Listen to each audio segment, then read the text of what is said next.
Well, good morning, ladies and gentlemen. I'm reminded by Joel's comments about the Japanese railways and the bullet trains. I took my wife to Japan for our silver wedding.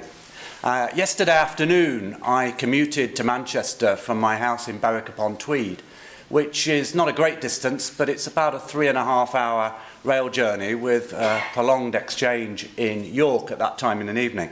My memory, Joel, of the bullet train in Japan was we were travelling from Tokyo to Hiroshima, and we had one change at Kyoto. And there was me with 2 heavy suitcases. It was, after all, our silver wedding. There was plenty of luggage. Hope you got the joke. Being used to the British railway system, I thought a 3-minute change at Kyoto, given I didn't speak any Japanese at all, was a little bit tight for comfort, with luggage, that is. So when the conductor came down the train as we'd left Tokyo, I said, how feasible was this going to be? And he said, I won't do the Japanese accent, he said, Mr. Cridland, there's absolutely nothing to worry about. We will get into Kyoto dead on time.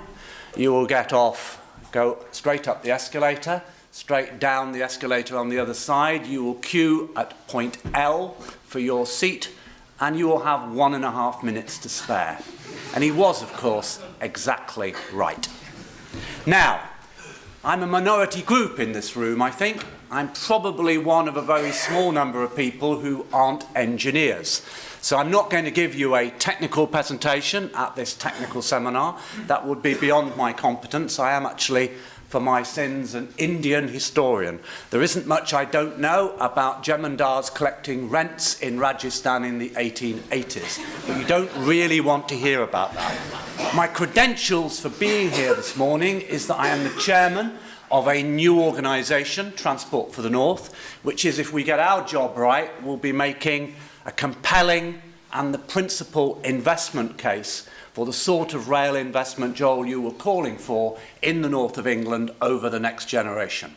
And I want to talk a little bit about the Transport for the North's mission and purpose, and then connect it with our rail strategy as part of an integrated total transport strategy, a rail strategy that we call Northern Powerhouse Rail. So the North. Let's just remind ourselves of what an important part of the United Kingdom this is, and what a cracking project chairing Transport for the North is. It's the first about-to-be statutory transport authority responsible for 16 million travellers in the north of England. But it is ultimately an economic project. The north of England is already worth 290 billion of gross value added to the British economy and 8 million jobs. And if Transport for the North does its job properly, then by 2050 we want to have added 100 billion to that gross value added, and another 1 million jobs above and beyond business as usual growth. Clearly, if you're talking about Transport for the North, people immediately think, are you some sort of relative to Transport for London?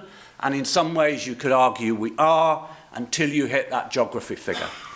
The Chancellor last year gave me 150 million to try and introduce what he called an Oyster card for the North. It will be similar in concept, but clearly it won't be an Oyster card, given that the technology is already phasing out. But the biggest single challenge between introducing an Oyster-type concept for ticketing in the north of England and the equivalent in London is the geography. We're talking about people travelling on the bus from a street in Gateshead to get the metro, to get an intercity train, to change to another intercity train, to come to Manchester Airport, to go on their summer holidays in Spain. And to do that with a contactless single ticket with a fair price guarantee.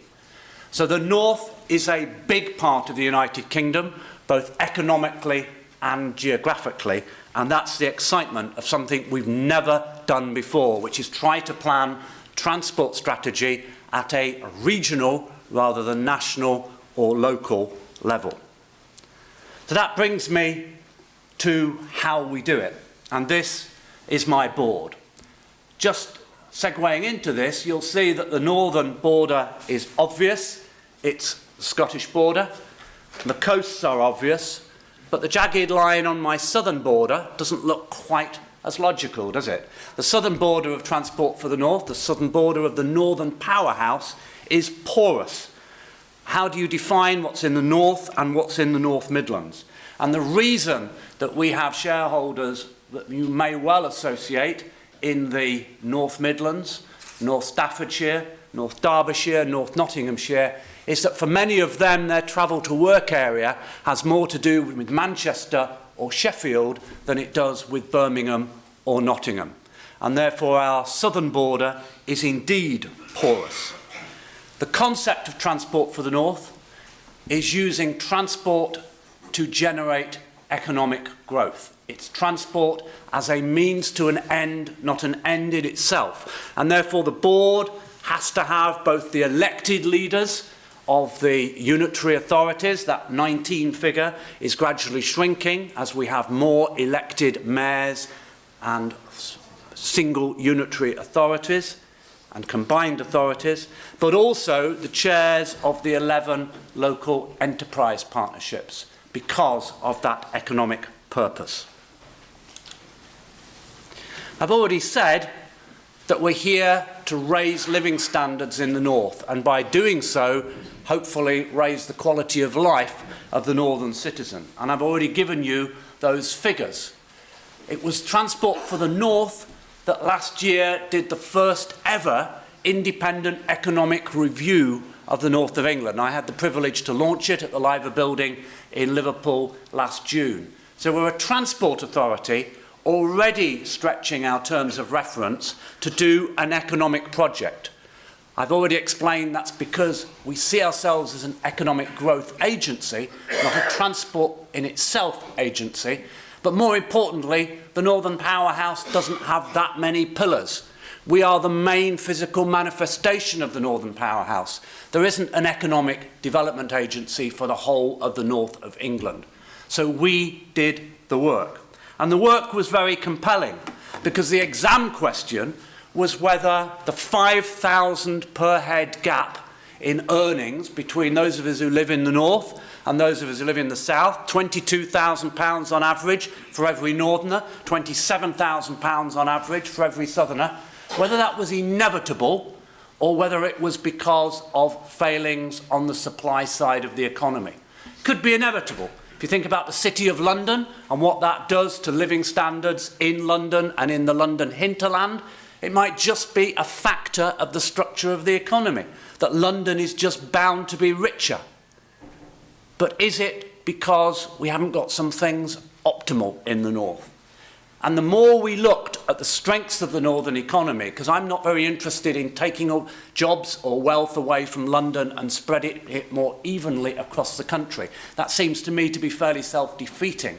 If we look at the strengths of the northern economy, we have the capability to grow as fast as the rest of the United Kingdom, or at least the rest of the United Kingdom minus the City of London, which is perhaps the fairer comparison. We have competencies which are world class. Across the north of England, if you looked at it as a radar map, you would see spots on the radar screen, not in one place, but in most places in the north of England, from these 4 key economic competencies on the left-hand side of the slide. And when we did this research, I found 2 of them entirely unsurprising and 2 of them a bit more thought-provoking. I didn't need consultants to explain to me that the north was particularly strong in advanced manufacturing, nor did I need them to tell me that we were particularly strong in energy and low carbon. But the fact that we have a world-class cluster of competence across the north around health innovation is a bit more counterintuitive. It actually derives from economic clusters of entrepreneurs around the teaching hospitals in most northern cities of the major universities. And it was also less obvious before than after than before that digital would be a key competence of the north. If at lunchtime you want some fresh air and you go for a 10-minute walk from this building, you'll find in the old mill warehouses of this part of Manchester lots of small start-up digital businesses. Lots of people in London think that digital stops at the Old Street roundabout. It doesn't. It doesn't stop when you get to Cambridge. It's up here. It's a key strength of the North. And then on the right-hand side, 3 cross-cutting capabilities. Financial and professional services, clearly predominantly but not exclusively in Leeds. Higher education strength, the N8 Northern Research Universities I've already touched on. And then again, a little more of a surprise, how important it is in the Northern economic competencies, logistics. Logistics hubs have been moving northwards. 20 years ago, the centre point was Banbury. Today, the centre point is Doncaster. We have in the north of England, building off our ports particularly and our airports, logistic hubs of world-class significance. If you combine the 3 enabling competencies with the 4 prime capabilities, we have an economic plan that delivers that 100 billion of gross value added and the extra 850,000 jobs. It isn't doing that. It isn't simply saying, well, what if we grew at the same pace as the south of England minus London? It's saying, what if these sectors, which in total are responsible for about 1/3 of jobs in the north and 1/3 of gross value added, both directly and indirectly, what if these jobs grew at a faster rate? We then said, what do we need to do to help these jobs, these sectors, grow at a faster rate? Because at the bottom of the slide, we've emphasised perhaps the biggest reason why most of us live in the north, the excellent quality of life that you can put alongside that economic excellence. Combined, it's a place where people want to live as well as create wealth. So what is it that's on the supply side holding this back? Now, there's a range of factors, and I don't want to take up your time on a rail engineering day to get too nerdy on the economics of this. I'll take 2 factors which hold us back. The first actually isn't transport. The first is education. I'm also a director of Ofsted, the school inspector. Why is it that so many schools in this part of the world underperform the English average, particularly our secondary schools? In parts of the north, like Yorkshire, both our primary and our secondary schools are underperforming. In parts of the north, like the northeast, our primary schools are as good as any in England, but our secondary schools underperform. That is a competitive handicap for the northern economy. Raising the aspirations of school kids and giving them the currency to raise their standard of living and live their dreams is, I think, a primary objective for any elected leader of any northern authority. But the second key supply-side constraint we found, as Joel said, is connectivity. Both digital in large parts of the north and certainly transport connectivity hold us back. The distance between northern cities is trivial.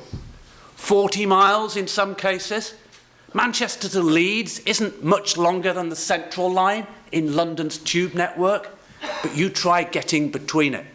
If you're a kid, my wife comes from Salford. I know a lot about the Langworthy Road. A few years ago, you could buy a house on the Langworthy Road for £5,000. If you gave them £6,000, they'd probably give you 2. That's the community my wife grew up in. In that community, if a young person has the benefit of an inspirational teacher in a really class school on the Langworthy Road, they then might have the ambition and the skills to get a high-quality job. Let's say they want to work in financial services in Leeds. Howard Bernstein, in his contribution to this great city, has given northern citizens in Manchester the metro system, which means they can get from Salford to Manchester Piccadilly. My job is to do the next leg of that journey to get them from Manchester to Leeds. The commute from Salford to Leeds on a daily basis today isn't terribly good, any more than it would be for that young person's friend who lived in Bradford and wanted to work in digital in Manchester. We've got to make that daily commute feasible. And that's where the economic plan becomes real. Raise educational standards, raise transport connectivity, and you deliver an enhanced economy. Now, Transport for the North, adding value.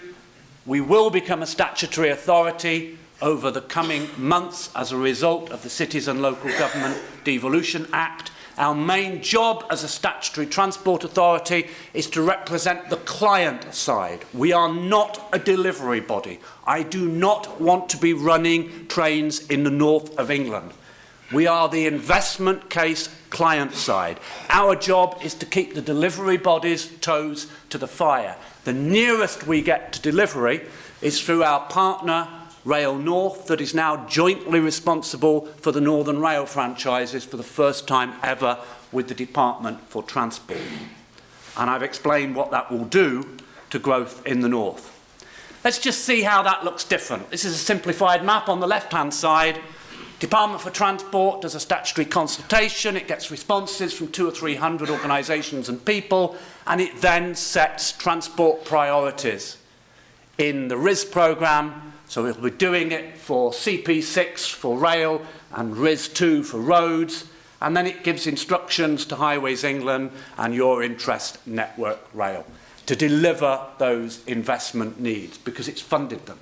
In the future, Transport for the North will set the strategic objectives on a northern level, set by northern civic and business leaders on my board.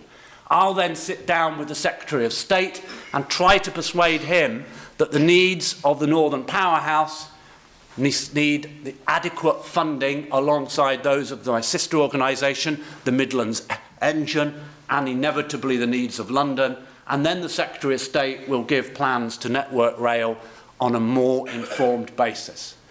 Does it matter that northern leaders, does it make a difference that northern leaders try to take those decisions instead of London trying to second guess what matters for the north?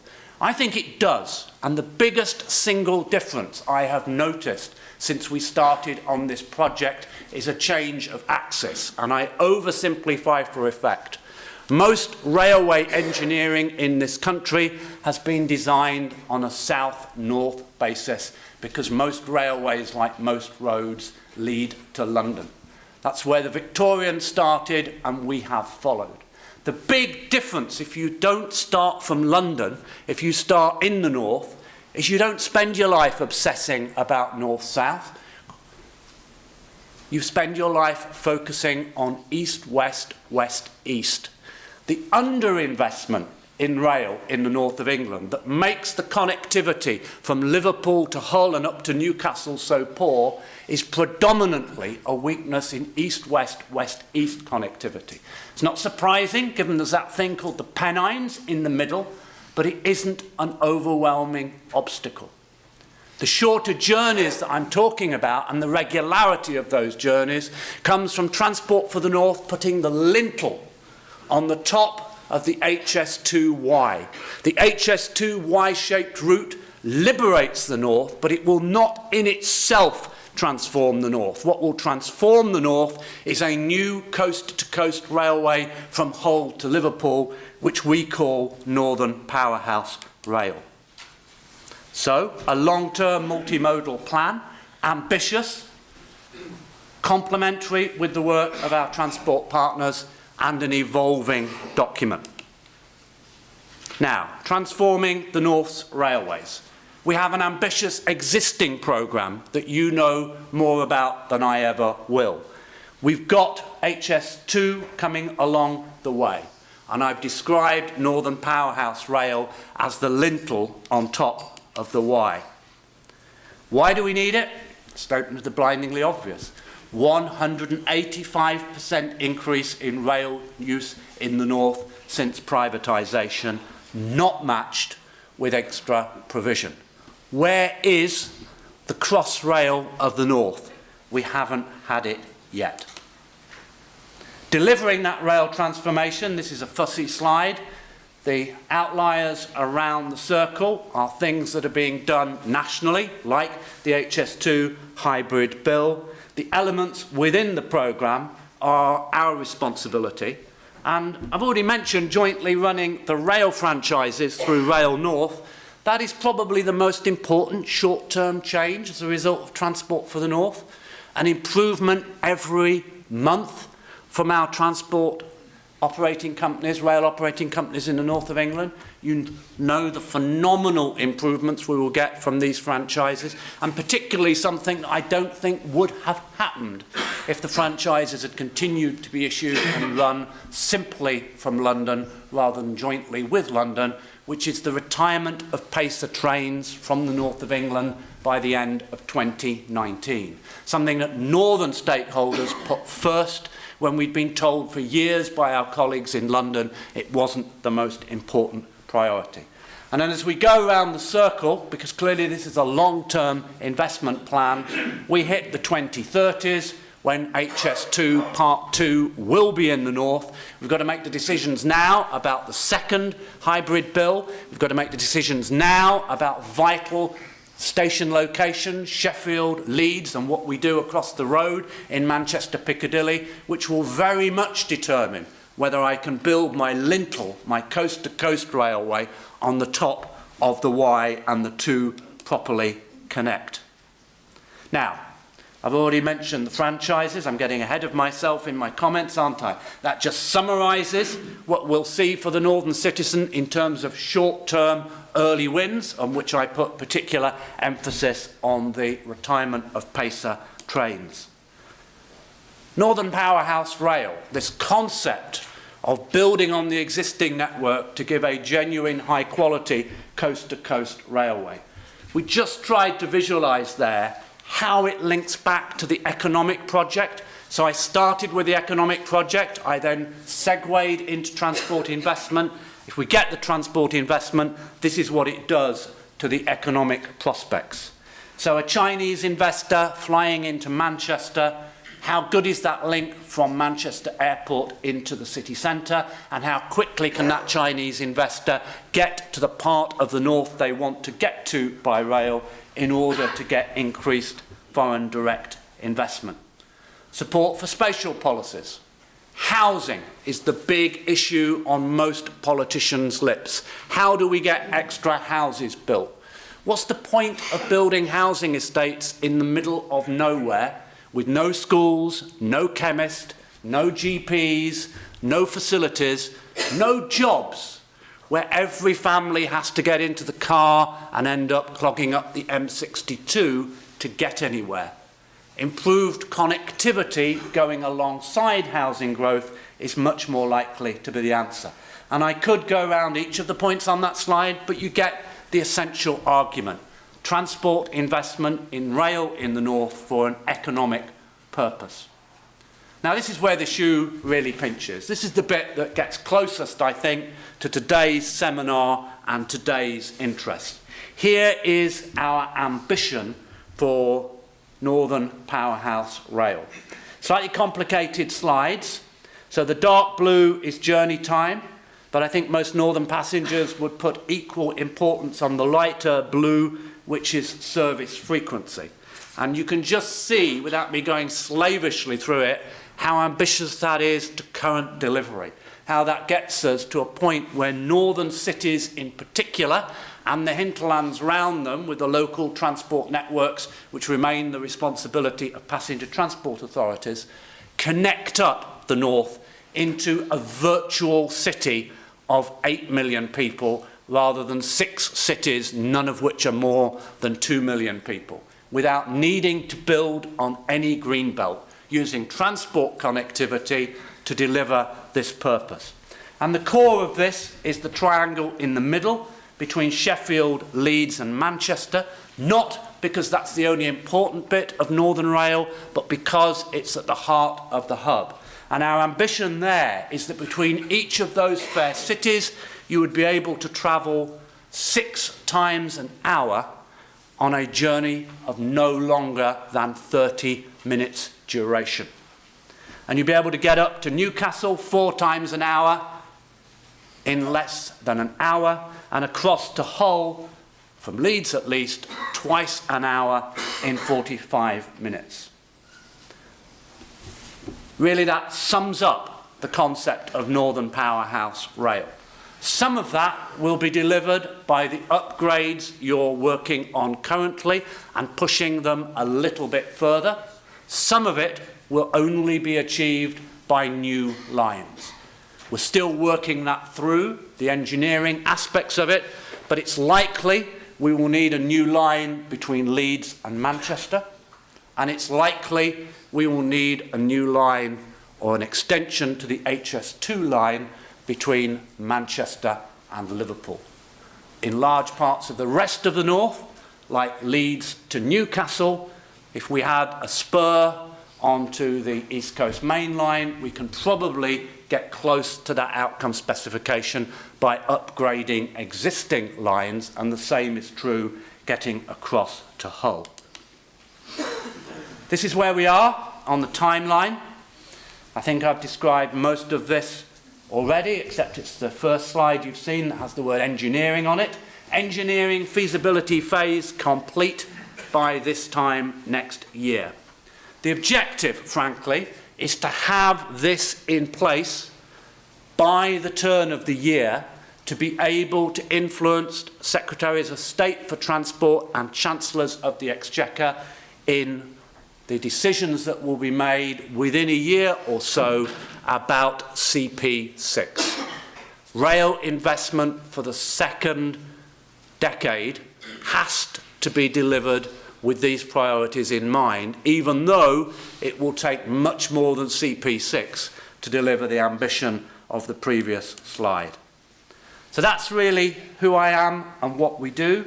It's an exciting project, and I hope, Chairman, that in the few minutes I've had, I've set the context, if you like, the big picture purpose for rail investment in the north of England, and I'll leave it to you engineers to sort out the consequential bits of that. You know, that's a bit of detail.